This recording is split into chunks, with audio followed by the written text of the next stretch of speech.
السلام عليكم ورحمة الله وبركاته. العاملين بسيطنا معايا صينية كده هنحط فيها ملح وفلفل اسود وسماق وجنزبيل وزعتر ويعني بصوا اي بهارات بتحبوها، بهارات فراخ بهارات لحمة براحتكم خالص.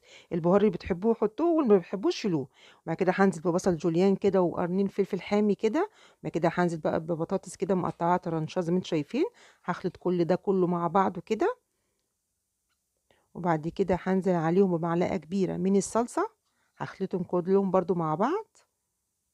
أنتم هتشوفوا بُصّوا هتتاكل نيّة كده يا جماعة، وبعد كده نحط بقى معلقتين زيت، وبعد كده هانزل عليهم بالكفتة. إحنا عملنا طبعًا الكفتة كذا مرّة، هنبدأ نرصّص الكفتة كده فوق البطاطس زي ما أنتم هتشوفوا. صينية بقى كفتة بالبطاطس تحفة يا جماعة.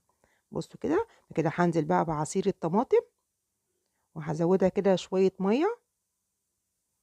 بعد كده بقى هاحطها على النار، أنتِ بقى عايزة تحطيها في الفرن على طول براحتك، عايزة تحطيها على النار وتستوي وبعد كده تحطيها في تحت الشواية براحتك خالص. بُصّوا بقى بُصّوا الجمال، تحفة. أول بقى كده ما تستوي هندخّلها بقى تحت الشواية. إيه رأيكم في الجمال؟ خطيرة يا جماعة مع شوية رز أبيض كده بقى. بُصّوا البطاطس دايبة يا جماعة يعني والكفتة واخدة كده من طعم الصلصة، عطشاها طعم خطير ولون خطير يا جماعة، حاجة كده عظمة. يا رب الوصفة تعجبكم.